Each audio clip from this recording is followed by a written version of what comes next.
على رسوله الكريم أما بعد فأعوذ بالله من الشيطان الرجيم بسم الله الرحمن الرحيم والعصر إن الإنسان لفي خسر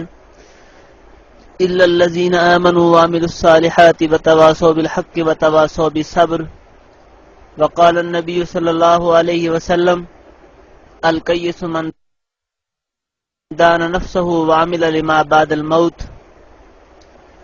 صدق اللہ العظیم و صدق رسولہ النبی الکریم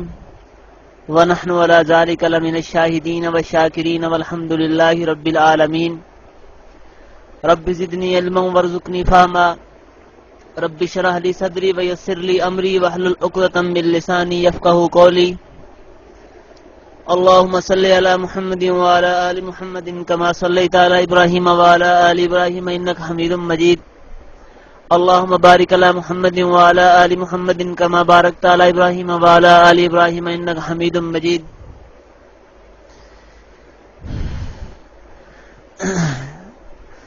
السلام علیکم ورحمۃ اللہ وبرکاتہ۔ میرے انتہائی محترم و مکرم سامعین، میں تہ دل سے آپ تمام کا شکر گزار ہوں کہ اللہ تبارک و تعالیٰ کی توفیق سے ہم سارے کے سارے میری عدم موجودگی میں بھی آپ یہاں اس نیٹ میں حاضر رہے اور جمع رہے اور دین کی باتیں آپس میں کرتے رہے اور دینی نسبت کے اندر ایک دوسرے کے حال احوال آپ پوچھتے رہے۔ یہ ایک بہت بڑی سعادت اور خوشی کی بات ہے، اور آپ کا مجھ جیسے نالائق کا انتظار کرنا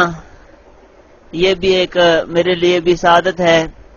اللہ تبارک و تعالی ہم سب کی اس محنت کو قبول فرمائے، اور دین کے لیے جو ہمارا مل بیٹھنا ہے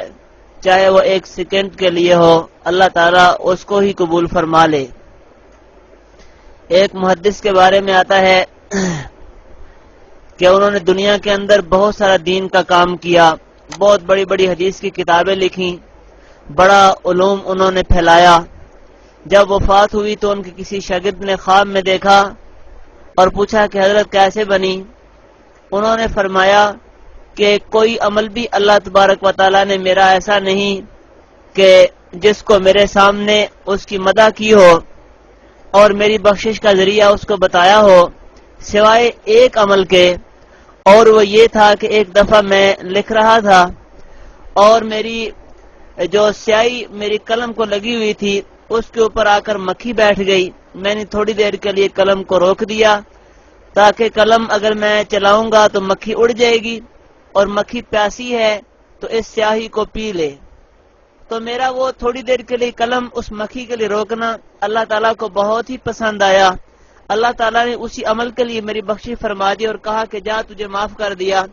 تو نے جو میری مخلوق ہے اس کے لیے، میری مخلوق میں سے جو مکھی ہے اس کے لیے تو نے اپنی قلم کو روکا تھا۔ اسی طرح بخاری شریف میں ایک واقعہ آتا ہے کہ ایک عورت بہت ہی بدکار تھی، زانیہ عورت تھی، جا رہی تھی، راستے میں ایک کنواں تھا، بڑی پیاس لگی ہوئی تھی۔ اس نے کنویں کے اندر اپنا کپڑا ڈالا اور اپنے موزے سے کنویں سے پانی باہر نکالا اور پانی پیا۔ چلنے لگی، دیکھا کہ ایک کتا ہے کہ وہ جو پانی اس کنویں کے آس پاس گرا تھا، وہ کتا جو ہے وہ اس گیلی مٹی کے اوپر منہ سے اس گیلی مٹی کو چاٹ رہا ہے۔ تو اس عورت کے دل میں یہ خیال آیا کہ جس طرح مجھے سخت پیاس لگی ہوئی تھی، اسی طرح یہ کتا ہے، اگرچہ حرام جانور ہے لیکن اس کو پیاس لگی ہوئی ہے، اگر میں اس کو پانی پلا دوں تو بڑی اچھی بات ہوگی۔ اس عورت نے وہی اپنا کپڑا، وہی اپنا دوپٹہ، اسی موزے اپنے کے ساتھ باندھ کر کنویں میں لٹکایا اور پانی باہر کھینچا کتے کو پانی پلانے کے لیے، اور پانی باہر کھینچ کر کتے کو پانی پلا دیا۔ اللہ تبارک و تعالیٰ نبی پاک صلی اللہ علیہ وسلم نے فرماتے ہیں کہ اللہ تعالیٰ اس کے اس عمل سے بہت ہی راضی اور خوش ہوئے، اور اللہ نے فرمایا کہ جا، اگرچہ تو جتنی بھی گناہگار تھی میں نے تیرے سارے کے سارے گناہ معاف کر دیے۔ تو میرے بھائیوں، اللہ تعالیٰ کی رحمت یہ بہت ہی وسیع ہے،